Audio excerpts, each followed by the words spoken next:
No one wants higher drug prices, and I think we need to look for creative solutions to lower them. But with every legislative solution, we got to consider the trade-offs, especially when our solution is to grant additional authority to a government agency to regulate in a particular market. Government regulation can create substantial compliance costs. It can also create barriers to entry for competitors in a market. This bill imposes both contractual disclosure requirements, meaning it tells PBMs they must share data on how much they pay providers and manufacturers for each drugs, and it also prohibits things like clawbacks and spread pricing. Dr. Mulligan, one argument for the bill is that there's too much consolidation among PBMs right now. We've heard that argument made this morning. In your analysis of the bill, could the bill's requirement lead to more or less market consolidation of PBMs? Please turn your microphone on. It could lead to more. We doctors maybe should try not to do no harm. The regulations generally, they disproportionately burden the small businesses, and this bill doesn't have any exemption for smaller businesses.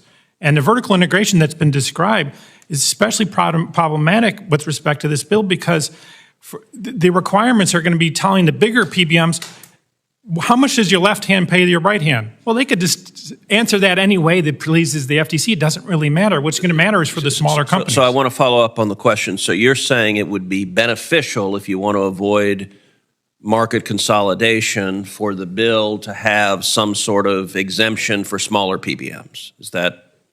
It'd be better not to have the bill, but the bill with an exemption for smaller businesses, like we do so with so many other regulations, would be an improvement. Okay, that's helpful.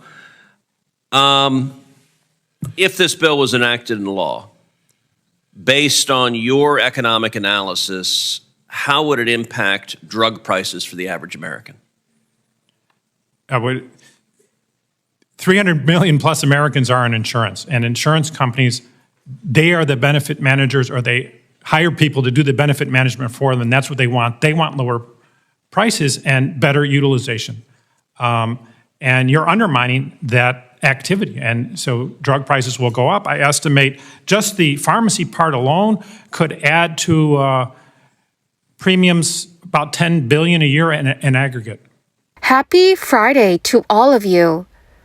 Checks are on the way right now to the American people. The Internal Revenue Service has confirmed the delivery of over 8 million tax refund payments. Lawmakers are encouraging people to file in order to claim all available stimulus money. And these checks are worth about $1,900. My friends, please make sure that you watch until the end of this video for the complete details. Also, if you would like to enter today's giveaway, please make sure that you click and like several of my videos, and then do comment below the keyword of each video that you watch. The more videos that you comment on, the greater your chances, my friends, of winning the weekly giveaways. With tax season in full swing, the IRS is offering a peek at early tax filings. The tax agency, which started accepting tax returns for the 2022 tax year on January 23rd, said it has received almost 19 million filings through February 3rd.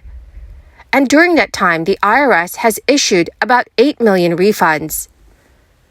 Currently, the average refund so far is $1,963, or almost 11% lower than compared to the same time 1 year earlier, when refunds were averaging about $2,200 per filer.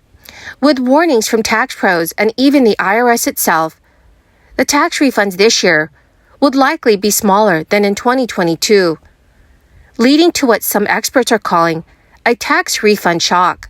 The reason for the lower tax refunds stems from the expiration of crisis tax credits and other benefits, ranging from the expanded child tax credit to 3 rounds of federal stimulus checks.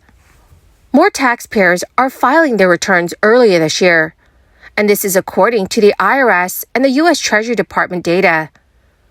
Through February 3rd, the IRS had received 19 million filings, about 2.3 million more than the same period 1 year ago. A Bank of America analyst said in a report that one possible reason is that we believe individuals are filing their returns sooner this year to get refunds faster, given the tougher economic environment. The highest inflation in 40 years has walloped many Americans, with a recent Primerica study finding that 3/4 of families are cutting back on non-essential purchases to offset higher prices, while half are tapping into their emergency savings just to keep afloat. To be sure, it's still early in the tax filing season, with the IRS typically receiving more than 160 million tax returns annually. That means the vast majority of Americans have yet to file their taxes.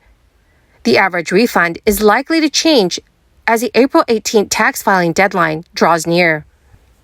The average tax refund typically grows larger over the course of the tax filing season, likely as higher earners and people with more complicated taxes file later than those with simpler returns. The average tax refund in 2022 was almost $3,300, or 16% higher than it was in 2021. Because of the jump in early filings, the IRS has issued more refunds so far compared with 1 year earlier, and more returns include refunds than last year, although the average amount is a little lower. The IRS appears to be in a better position to process returns quickly than in prior crisis years. Under the Inflation Reduction Act, the agency was allocated $80 billion over the next decade to beef up enforcement, hiring, and its technology. That spending comes after millions of taxpayers suffered delays in processing their returns during the crisis, with the IRS struggling to keep up due to staffing issues and a lack of modern equipment to scan and process paper returns. The IRS says it sends 9 in 10 refunds within 21 days, although the agency has also warned taxpayers that this year they shouldn't bank on receiving refund checks by any specific date. So dear friends, please let me know in the comments section below if you have filed your tax return. The U.S. jobless rate just hit its lowest level since 1969, but the Congressional Budget Office is projecting a stagnant economy that may push unemployment to its highest since September 2021, when the nation was recovering its footing from the crisis. According to the nonpartisan organization, the unemployment rate could jump to 5.1% this year from its January level of 3.4%. A jump in unemployment of that size would imply that hundreds of thousands of Americans who are currently employed would lose their jobs. The agency's updated 10-year budget and economic outlook outlined stark expectations for the coming year, as high interest rates and inflation continue to impact U.S. households and businesses. And the report also had dire long-term projections. If tax receipts from this year's filing season fall short of estimated amounts, the United States could hit its statutory debt ceiling earlier than July. The outlook warns about rising yearly budget deficits. Well, my beautiful and most amazing friends, that is the end of my daily stimulus update video for this Friday. Thank you, friends, for being part of this community and for joining me here every day. My friends, I will be announcing 2 winners for the Walmart gift card giveaway in a video later today. Please make sure you enter the giveaway by clicking and liking several of my videos. And then do comment below the keyword of each video that you watch. Thank you, my friends, and have a wonderful and very blessed Friday.